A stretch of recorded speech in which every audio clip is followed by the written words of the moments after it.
सुप्रभात बच्चों। वर्ग 4 के ऑनलाइन क्लास में आप सभी का स्वागत है और आज हम पढ़ेंगे हिंदी रोली की पुस्तिका। चलिए बच्चों, पाठ को आगे बढ़ाते हैं। आज हम पढ़ेंगे पाठ 12। पाठ का नाम है हेलो मैं हूँ रेलगाड़ी। आप सभी भी अपनी अपनी पुस्तिका साथ में रख लें। बच्चों, यह पाठ जो है एक रेलगाड़ी के बारे में है। रेलगाड़ी अपने बारे में इस पाठ में बता रही है। विभिन्न प्रकार की रेलगाड़ियां होती हैं और किस रेलगाड़ी का आविष्कार कब हुआ। पूरे भारतवर्ष में हम जानते हैं कि रेलगाड़ी अपना जाल फैला चुकी है। हम किसी भी जगह रेलगाड़ी के द्वारा आसानी से पहुंच सकते हैं। यह बहुत ही सुविधाजनक सवारी है और इसे हर तरह के लोग इस पर सवारी कर सकते हैं, है ना बच्चों। और रेलगाड़ी का सफ़र बच्चों को बहुत पसंद आता है, बहुत आनंदित होते हैं बच्चे रेलगाड़ी में बैठकर। तो चलिए बच्चों, हम पाठ को पढ़ते हैं और देखते हैं कि इस पाठ में रेलगाड़ी के बारे में हमें क्या क्या जानकारियाँ प्राप्त होती है। पाठ को शुरू करने के पहले हम पाठ से संबंधित कुछ शब्दार्थों को जान लेते हैं। यहाँ मैंने कुछ शब्दार्थ लिखा है। यह शब्दार्थ आपकी पुस्तक में भी दिया गया है, ठीक है बच्चों। तो सबसे पहले हम हिंदी की फेयर कॉपी में भी पाठ 12 हेलो मैं रेलगाड़ी हूँ शीर्षक देंगे, आज का दिनांक लिखेंगे और इन सभी शब्दार्थों को फेयर कॉपी में लिखेंगे, ठीक है बच्चों। चलिए, पहला शब्दार्थ है जलयान। जलयान का अर्थ है पानी का जहाज। पानी का जहाज जो होता है उसे क्या कहते हैं? जलयान। स्थलीय, स्थलीय का अर्थ होता है जमीन के, जमीन पर कोई चीज होता है तो उसको बोलते हैं स्थलीय। वातानुकूलित, वातानुकूलित मतलब एयर कंडीशनड। हम लोग बोलते हैं ना ये एयर कंडीशन बस है, एयर कंडीशन ट्रेन है, एसी वाली ट्रेन है, तो उसी को बोलते हैं वातानुकूलित। लीक, लीक का अर्थ होता है एक चीज। एक चीज में जब कोई गाड़ी जाती है तो बोलते हैं सीधी लीक, एक लीक पे गाड़ी जा रही है। लीक का अर्थ होता है एक चीज। शताब्दी, शताब्दी का अर्थ होता है 100 वर्षों का समय। जब 100 वर्ष पूरे हो जाते हैं तो उसे कहते हैं शताब्दी। आविष्कारक, आविष्कारक का अर्थ होता है खोज करने वाला। जब किसी भी चीज का आविष्कारक होता है तो कोई ना कोई तो इसका खोज करता होगा, तो वही जो खोज करता है उसको क्या बोलते हैं? आविष्कारक। पर्यावरण, पर्यावरण का अर्थ होता है चारों ओर का वातावरण। हमारे चारों ओर जो भी वातावरण हमारे सामने उपस्थित होते हैं वही हमारा पर्यावरण होता है। भाग, भाग का अर्थ होता है हिस्से, ठीक है बच्चों। तो ये आप लोगों को शब्दार्थ स्पष्ट है। तो चलिए हम पाठ को अब आगे बढ़ाते हैं। हेलो मैं हूँ रेलगाड़ी। रेलगाड़ी अपना परिचय देते हुए आप हेलो कर रही हैं। मैं हूँ रेलगाड़ी। मेरे सफर का मजा तो आपने जरूर ही लिया होगा, पर मेरी कहानी नहीं जानते होंगे। रेलगाड़ी बता रही है कि सभी बच्चे, सभी बड़े मेरी रेलगाड़ी जो होती है उसका सफर तो जरूर किए होंगे, लेकिन ऐसे बहुत सारी जानकारी है मेरे बारे में, अर्थात रेलगाड़ी के बारे में, जो आप सभी नहीं जानते होंगे। चलो आज मैं आपको सुनाती हूँ अपनी कहानी। रेलगाड़ी कह रही है कि चलिए अब आज मैं आपको अपनी कहानी यानी कि अपने बारे में जानकारी बताती हूँ। यूँ तो आपने मेरी कई बहनें देखी होंगी।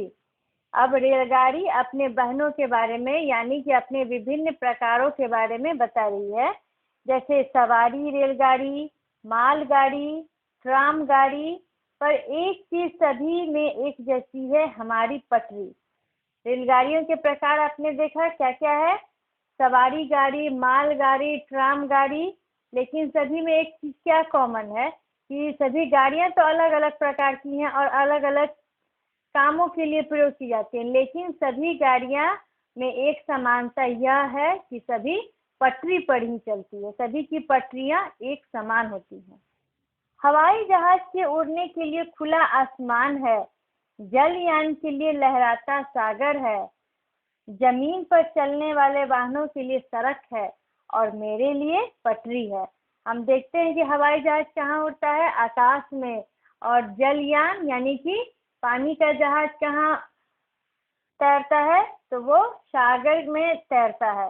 और जमीन पर चलने वाले वाहन जैसे मोटर, कार, स्कूटर, साइकिल, ये सब सड़क पर चलते हैं, लेकिन रेलगाड़ी के लिए एक स्पेशल चीज है पटरी, वह पटरी पर ही चलती है। अब यहाँ पटरी के बारे में कुछ जानकारी दी जा रही है। पटरी को अंग्रेजी में रेल कहते हैं।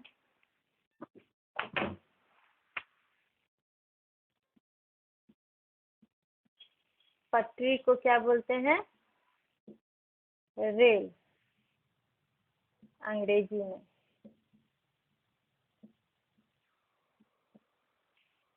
इसमें बहुत सारे इंपॉर्टेंट जो टॉपिक है उसको आप सभी रेखांकित करते जाएंगे ताकि प्रश्नों के उत्तर खोजने में हमें आसानी हो। इसीलिए पटरी पर चलने वाली गाड़ी को रेलगाड़ी कहते हैं। क्योंकि पटरी को रेल कहते हैं, इसीलिए पटरी पर चलने वाली गाड़ी को क्या बोलेंगे हम? रेलगाड़ी बोलेंगे।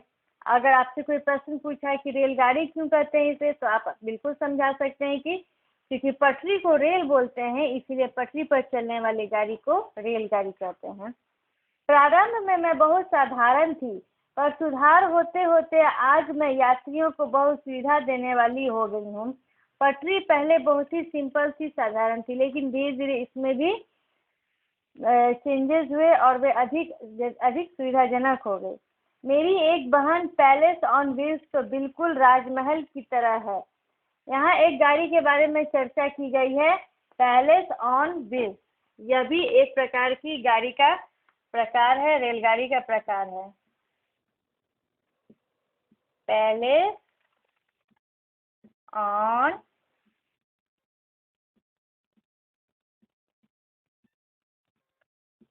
व्हील्स, यह भी एक रेलगाड़ी का प्रकार है और यह बहुत ही सुविधाजनक गाड़ी है। इसमें एयर कंडीशन होते हैं, अर्थात वातानुकूलित होते हैं, ये आरामदायक होती है, सजी हुई और शाही सुविधाओं वाली होती है। इसमें बहुत ही ज्यादा सुविधा दी जाती है। पैलेस ऑन व्हील्स में घूमने का आनंद ही कुछ और है। स्वाभाविक है, जब इतनी सारी सुविधाएं हैं इसमें, तो इसमें तो घूमने का मजा बहुत आएगा। मेरी कहानी भी अनोखी है, मेरी पटरी में ही मेरा सारा इतिहास छुपा हुआ है। रेलगाड़ी कहती है कि मेरी जो पटरी है इसी में मेरा सारा इतिहास छुपा हुआ है। खुली जमीन पर पहिए उतनी तेजी से नहीं चलते जितनी कि किसी लीक पर चलते हैं। अगर रेलगाड़ी को खुला जमीन पर छोड़ दिया जाए तो वो चलेगा नहीं, वो चलेगा ही नहीं। अच्छा से चलने का बात तो दूर, ठीक से चलेगा नहीं। और सही से कैसे चलेगा? जब एक लीक पर वो चले, यानी कि एक सिर पर, पटरी पर चले। इसके लिए पहले पहले चूने के पत्थर को काटकर उसके बीच नालीदार खांचे बनाए गए। शुरुआत में यहाँ पटरी के इतिहास के बारे में बताया जा रहा है कि पहले किस प्रकार की पटरी थी।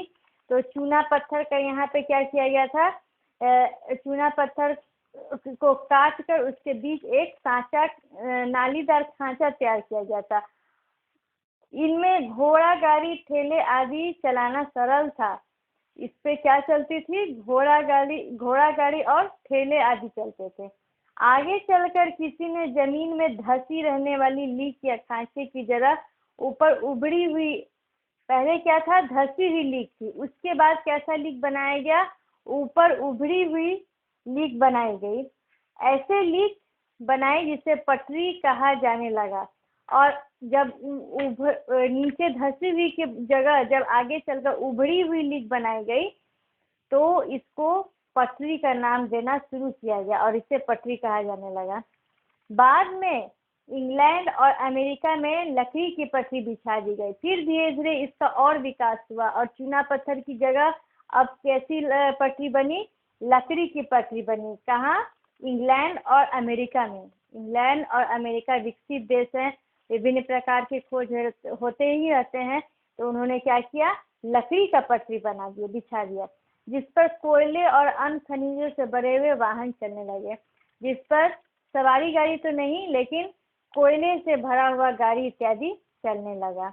18वीं शताब्दी में ब्रिटिश इंजीनियर विलियम जॉर्जेस ने लोहे की पट्टी बिछाई। ये सभी जो है इम्पोर्टेंट आप लोगों के टॉपिक सामने आ रहे हैं, इसे आप सभी बच्चे रेखांकित करते जाएंगे पेंसिल से। 18वीं शताब्दी में ब्रिटिश इंजीनियर एक थे, उनका नाम था विलियम जोसेफ, और उन्होंने क्या किया? लोहे की पटरी, पहले चूना पत्थर, फिर लकड़ी और अब अंत में क्या हुआ? लोहे की पटरी बना दी गई, जिसपे कि अभी भी हम देखते हैं कि पटरी किस चीज की होती है, लोहे की बनी होती है। उसके बाद क्या हुआ, इस पर लोहे की पटरी पहियों वाली गाड़ी चलाई जाने लगी। इस पर लोहे की पटरी पर लोहे के पहियों वाली गाड़ी को चलाया जाने लगा। घोड़े इस पटरी पर जितने भार की गाड़ी खींच लेते थे, सड़क पर वे इसकी चौथाई भार भी नहीं खींच पाते थे। तो घोड़े क्या किए, इस पटरी पर बहुत तेजी से गाड़ी खींचते थे, इसका एक चौथाई भी वह सड़क पर नहीं खींच पाते थे। इसका अर्थ यह हुआ कि इन पटरियों पर काफी तेजी से सवारी किया जा सकता था। अब मैं पटरी पर चलना सीख गई थी। रेलगाड़ी अपने बारे में बता रही है कि अब मैं पटरी पर चलना सीख गई थी, लेकिन बहुत दूर तक दौड़कर नहीं जा पाती थी। लोगों ने सोचा कि मुझे दौड़ाया कैसे जाए। तब मुझे खींचने के लिए सबसे पहले भाप के इंजन का आविष्कार किया गया। अब रेलगाड़ी को लोग खींचेगा कैसे, तो इसके लिए क्या किया गया, भाप का इंजन। हम पहले के ज़माने के किसी फिल्म में या फिर देखेंगे पिक्चर वगैरह में, चित्रों में भाप का इंजन होता था। तो सबसे पहले भाप के इंजन का आविष्कार किया गया। तो इस प्रकार से पहले पटरियों में चेंजेस हुआ, फिर एक इंजन बना जो गाड़ी को इस पटरी पे खींच सके, भाप इंजन। तो पाठ को हम बच्चों आगे जैसे जैसे पढ़ेंगे, विभिन्न जानकारियां हमें मिलेंगी इस रेलगाड़ी के बारे में। आज हम कहानी को यहीं तक रखते हैं बच्चों, ठीक है। आप सभी भी कहानी को स्वयं एक बार पढ़िएगा। अगले क्लास में कहानी को और बढ़ाऊंगी और कुछ प्रश्नोत्तरों को आप लोगों को कराऊंगी, ठीक है बच्चों। धन्यवाद।